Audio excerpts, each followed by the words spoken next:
Paris is even more beautiful at Christmas than it is all year long. Look at all these beautiful lights.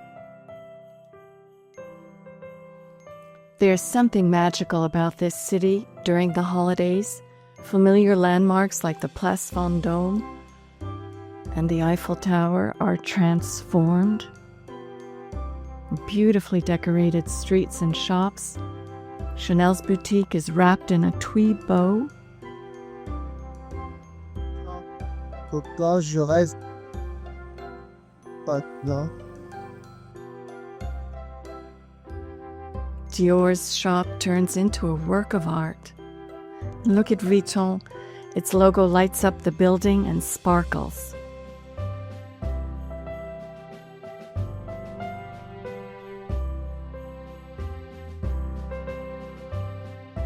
And then there's the giant Christmas tree under the stained glass cupola of the Printemps department store.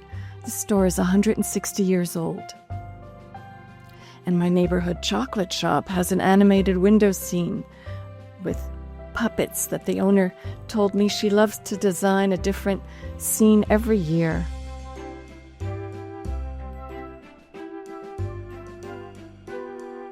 And here's a little family of penguins that caught me by surprise in a local shop. While Paris lights up, French families are preparing their holiday tables. Christmas and New Year's in France follow long-standing traditions, and elegant, thoughtful tables are meant to bring people together. Well, come with me this evening and let's go see how the French decorate their holiday tables for their festive meals at the end of the year for Christmas and New Year's. And we're going to a wonderful shop called Bernardaud, which is a luxury porcelain shop. And their historian is going to explain all the traditions behind a French holiday meal. It's on the Rue Royale, near the Madeleine Church. Bernardaud is one of France's greatest porcelain houses, run by the same family since 1863. And during this workshop, I learned the traditions behind setting a French holiday table. Inside the luxury porcelain shop, a decorative arts historian was our guide.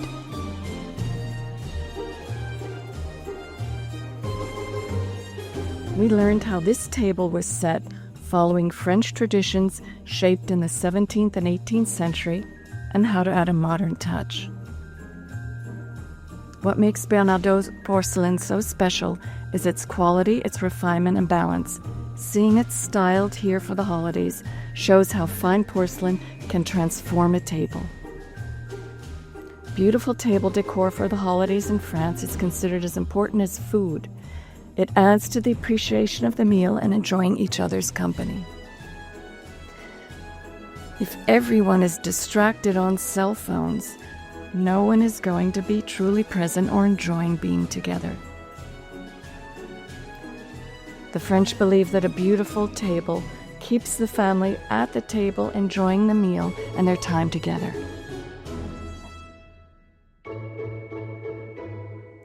The first instruction in this workshop was to count your guests so you know the number of chairs needed.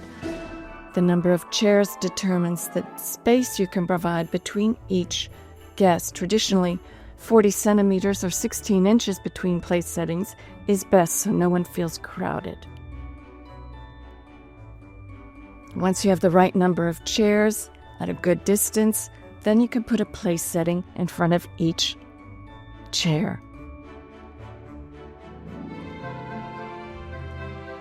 But there are no bare tables in a French holiday, a traditional table, and there are no placemats. You always have a tablecloth. Before the beautiful linens, though, there's a soft cotton table pad called a molleton. It protects the table and muffles noise from cutlery and glasses. And if you have a lot of guests, the table can get very noisy very quickly. Hotels and chateaux use a table pad, and elegant French families who take pride in their table use it. For the holidays, a table pad will transform a simple table into something quietly luxurious. After the table pad comes a smooth, ironed white tablecloth, but this wasn't always the case. Here you see the table of the King of France in Versailles, and his tablecloth had grids ironed into it on purpose. During the Renaissance and into the 17th century, royal and aristocratic households in France would purposely iron grids, creases, into their white tablecloths. Traditionally, white linen is used, but today you can use any material and your imagination. Here you see Bernardaud layered 2 fabrics by interior designer Pierre Frey. They're contrasting but perfectly harmonious. Bernardaud recommends that tablecloths drop 30 centimeters or 12 inches from the table.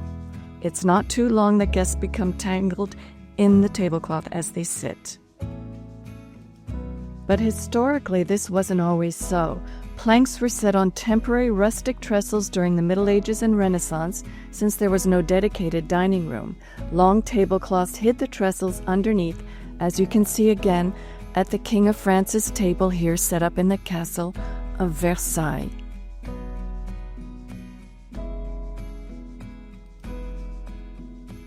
Harmony is important for a holiday table. In French table decor style, the linen colors and the tableware patterns don't need to match perfectly. The linen colors and tableware need only to harmonize nicely, as you can see here at the table that Bernardaud set up. The French tradition for table centerpieces are simple and universal. Avoid heavily scented flowers, their scent might interfere with the food. Also, avoid very tall centerpieces that block the guest's view and conversation. You can see the 18th century table here. The porcelain centerpieces are below eye level.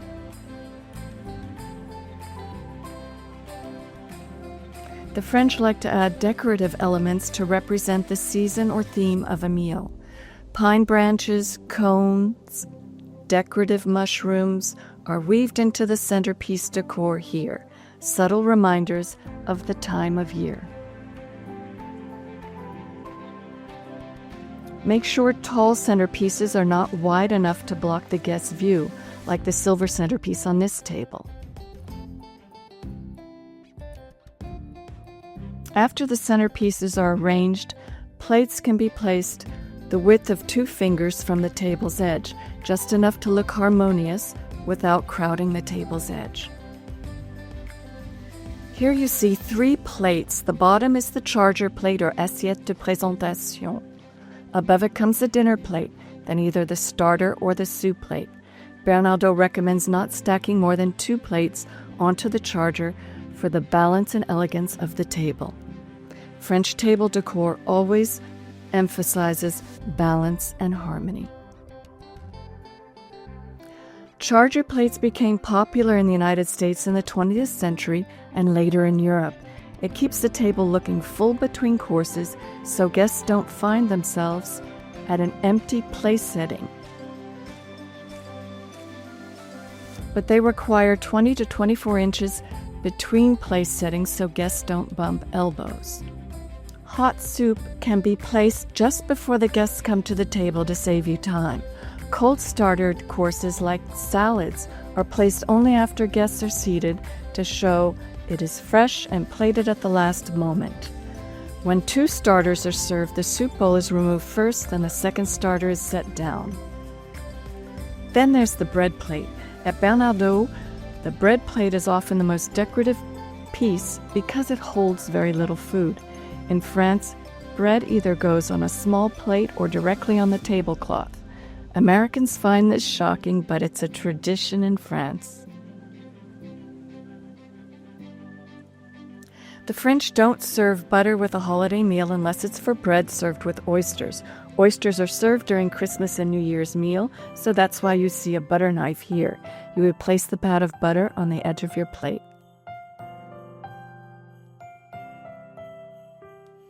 Cutlery is placed according to the order of use from the outside inward towards the plate, as in the English and American styles. All cutlery on the right is for the right hand, and all cutlery on the left is for the left hand. If soup is served first, The soup spoon sits farthest to the right. Then comes the fish utensils or other entree utensils, and finally the main course knife and fork. In France, the spoons and prongs of forks are placed downwards. In Great Britain and America, they face upwards. Let's listen to the historian explain why. La tradition dans l'orfèvrerie française consiste à placer les armoiries au dos.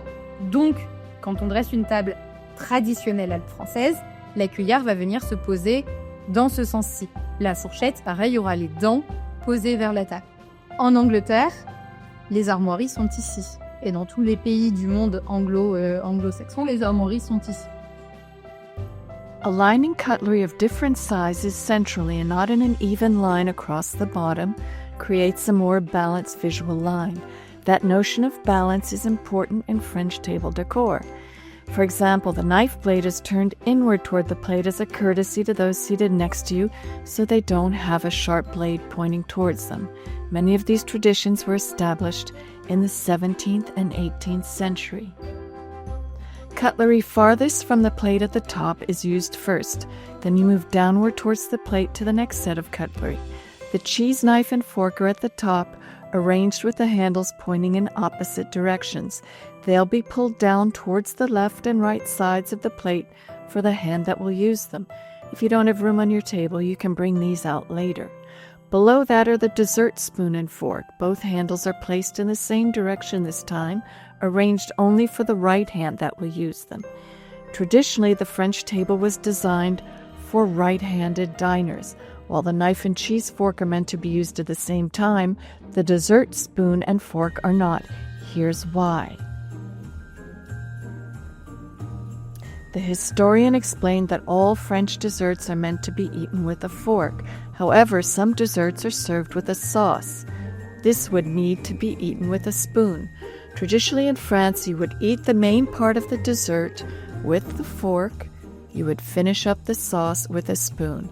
Each time you would use the same hand, your right or dominant hand, but not use both utensils at the same time. I once heard a French expression saying that desserts, you begin them with a fork, but you finish with a spoon.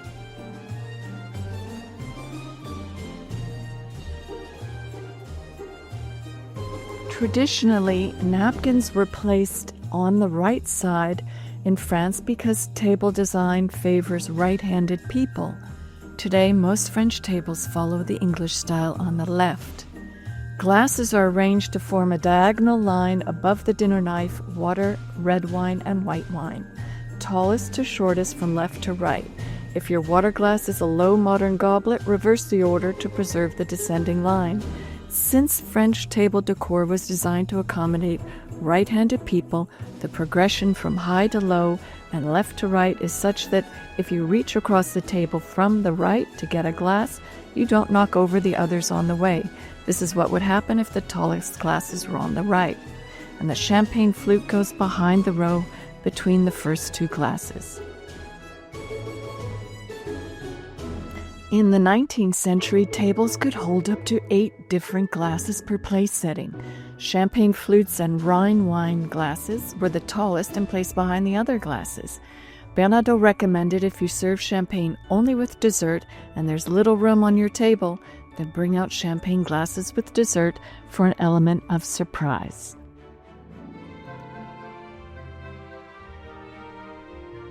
The French prefer clear wine glasses.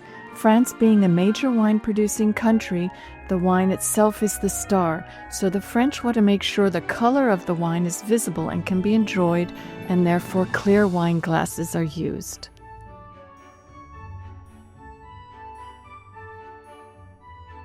Colored glass is more popular in America and in Russia, according to the historian.